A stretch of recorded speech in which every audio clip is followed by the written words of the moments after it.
Java en contexto. Al finalizar la revisión de este capítulo, se podrá realizar lo siguiente: proporcionar una historia breve del desarrollo del lenguaje Java, identificar los problemas potenciales con apuntadores, herencia múltiple y alias, desarrollar métodos clon y constructores de copia para evitar el problema de alias, identificar objetos inmutables y explicar los beneficios del colector de basura de Java. Bueno, 12.1 Introducción. Java fue desarrollado en 1991 por Sun Microsystems, llamado originalmente Oak. Posteriormente, la tecnología Java fue adquirida por Oracle. Originalmente, la intención fue usar Java para programar dispositivos de consumo como videograbadoras, teléfonos móviles y televisiones. La expectativa fue que estos dispositivos pronto podrían necesitar comunicarse entre ellos. Sin embargo, resultó que este concepto no despegó hasta más tarde. En cambio, fue el crecimiento de Internet a través de la World Wide Web, o WW, lo que fue la verdadera plataforma de lanzamiento para el lenguaje. La tecnología Java fue adquirida por Oracle en el año 2010, pero la motivación detrás de su desarrollo explica muchas de sus características, en particular el tamaño y la fiabilidad del lenguaje se hicieron muy importantes. Tamaño del lenguaje. Generalmente, la potencia del procesador de un sistema que controla un dispositivo de consumo es muy pequeño en comparación con el de una PC, por lo que el lenguaje utilizado para desarrollar tales sistemas debe ser bastante compacto. En consecuencia, el lenguaje Java es relativamente pequeño y compacto en comparación con otros lenguajes tradicionales. En el momento en que Java era desarrollado, C++ era un lenguaje de programación muy popular. Por esta razón, los desarrolladores de Java decidieron ceñirse a la sintaxis convencional de C++, tanto como fuera posible. Así, la sintaxis de Java es muy similar a la sintaxis de C++. Sin embargo, solo porque el lenguaje Java sea relativamente pequeño, no significa que no sea tan poderoso como otros lenguajes. En cambio, los desarrolladores de Java fueron cuidadosos de quitar ciertas características del lenguaje que sintieron que podrían llevar a errores comunes de programación. Estos incluyen la capacidad del programador para crear apuntadores y la capacidad del programador para desarrollar jerarquías múltiples de herencia. Apuntadores. En términos de programación, un apuntador es una variable conteniendo una dirección de memoria. Por supuesto, los programadores de Java pueden hacer algo similar a lo anterior, pueden crear referencias. En la figura 12.1 se muestra un ejemplo visto en el semestre anterior. En esta figura podemos observar que se está declarando una referencia de tipo rectángulo llamada mi rectángulo. Y entonces, bueno, con eso se aparta una localidad de memoria en la computadora. Posteriormente, cuando se crea un objeto y ese objeto es manejado por la referencia a mi rectángulo, esto es lo que tenemos, que entonces la localidad que se había apartado en la memoria de la computadora cuando se declaró la variable estará guardando la localidad del objeto que fue creado acá abajo. ¿De acuerdo? Entonces, en esta localidad, pues se está guardando una referencia que no es otra cosa pues más que una dirección que nos lleva al lugar en donde se encuentra el objeto. Bueno, entonces, la diferencia entre una referencia y un apuntador es que el programador no tiene control sobre cuál dirección de memoria es usada. El sistema se encarga de ello, en el caso de la referencia. Por supuesto, internamente, el sistema crea un apuntador y controla su localidad. En un lenguaje como C++, el programador puede directamente manipular este apuntador. Por ejemplo, desplazarlo hacia adelante o hacia atrás en la memoria. Esto fue visto como darle al programador mayor control. Sin embargo, si esta facilidad era abusada, áreas críticas de la memoria podían ser fácilmente corrompidas. Por esta razón, los desarrolladores del lenguaje Java no permitieron a los usuarios manipular los apuntadores directamente. Herencia múltiple. La herencia es una característica importante de los lenguajes orientados al objeto. Muchos de los lenguajes orientados al objeto, como C++ e IFEL, permiten una forma extendida de herencia conocida como herencia múltiple. Cuando se programa en Java, una clase solo puede heredar como máximo de una superclase. La herencia múltiple permite a la clase heredar de más de una superclase. Para esto podemos ver en la figura 12.2. En el lado izquierdo, en la figura A, este es el modelo que trabaja o que utiliza Java. Solamente se puede heredar de una sola superclase. Y otros lenguajes de programación, como C++ o IFEL, como se había mencionado anteriormente, permiten que se pueda heredar de más de una superclase. Y a eso se le conoce como herencia simple. La herencia única, repito, es la que se maneja, única o simple es la que se maneja en Java. Bueno, como se había indicado en el capítulo 1, la herencia múltiple puede llevar a una variedad de problemas. Los desarrolladores de Java decidieron no permitir herencia múltiple por dos razones. Rara vez se requiere, puede conducir a árboles de herencia complicados que a su vez dan lugar a errores de programación.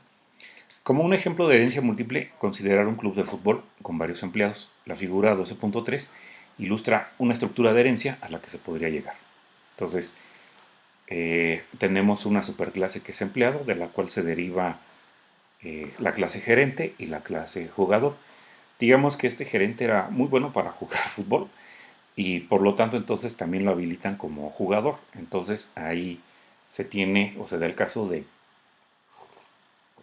una nueva clase que hereda tanto de gerente como de jugador. Entonces, al principio, bueno, pues tenemos tanto para gerente como jugador, pues hay herencia única y para el caso de gerente jugador, pues ahí tenemos herencia múltiple. Bueno, entonces en esa figura, pues la clase gerente jugador, como ya lo habíamos dicho, hereda de gerente y jugador, las cuales a su vez heredan de la clase empleado. Lo anterior puede parecer confuso. Se puede hacer más complicado cuando se considera la anulación de métodos. Si ambas clases jugador y gerente tienen un método llamado pagar bono, ¿cuál método deberá ser llamado por gerente jugador o debería ser anulado? Esto es en ocasiones conocido como el problema del diamante, dada la forma de diamante del diseño problemático, como se muestra en la figura 12.3, ¿no? Entonces aquí, bueno, hay que ponerle un poco de imaginación y sí, parece que hay que estas cuatro clases están formando un diamante. Bueno, eh, a pesar de que Java no permite herencia múltiple, ofrece un tipo de herencia múltiple que son las interfaces. Como hemos visto en los capítulos previos, en Java una clase solo puede heredar de una clase base, pero puede implementar muchas interfaces. Hasta Java 8, esto significa que el problema del diamante no puede presentarse, ya que las interfaces solo contienen métodos abstract.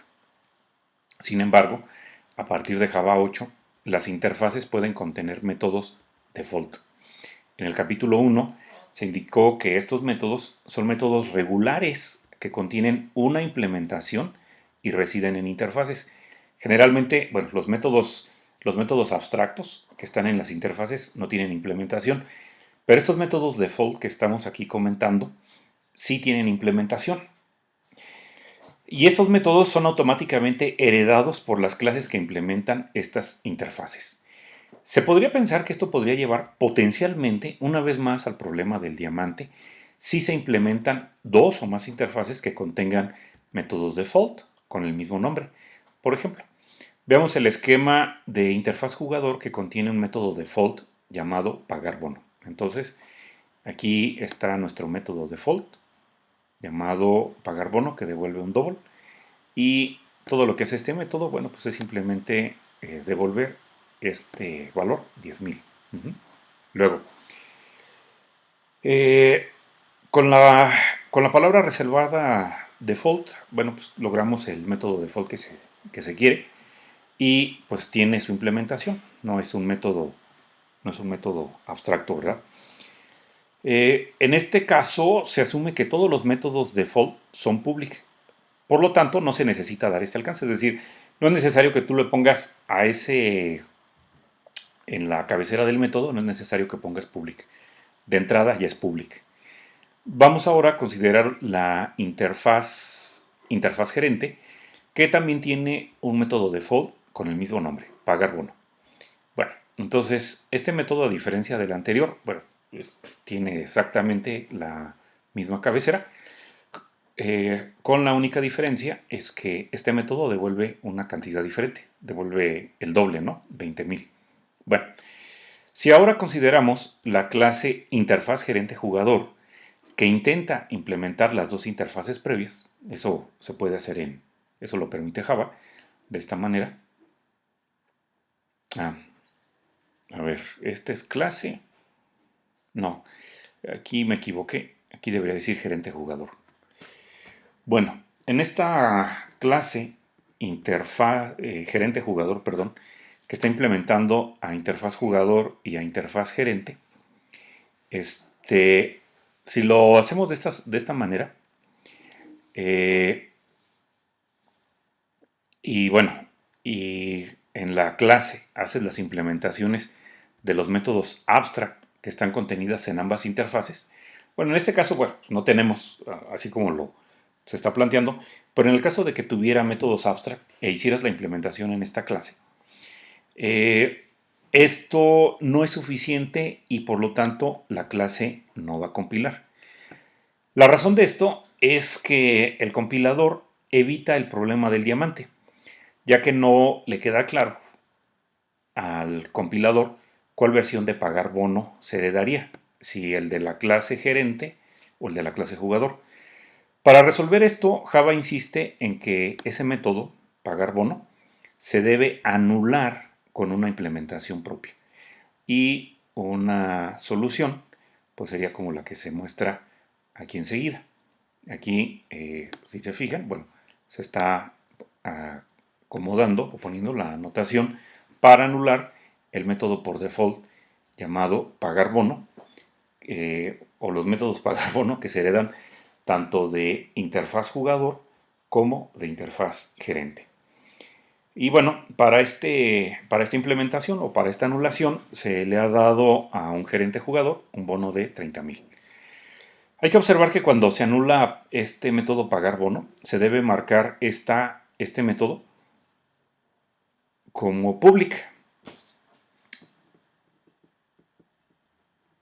diferente a los métodos default que tenemos en las interfaces, los cuales siempre se asume que son public, pero no necesariamente marcados como public. Bueno, ya que han anulado entonces el método pagar bono, no hay conflicto por resolver y y la clase dada, gerente jugador, pues va a compilar sin problema. Se puede usar cualquiera de las implementaciones heredada cuando se anulan estos métodos. Esto se hace haciendo uso de la palabra reservada super y el nombre de la interfaz. Por ejemplo, se podría querer generar el bono de un gerente jugador agregando el bono del jugador y del gerente, como se muestra enseguida en la implementación del método pagar bono. Entonces, aquí lo podemos ver.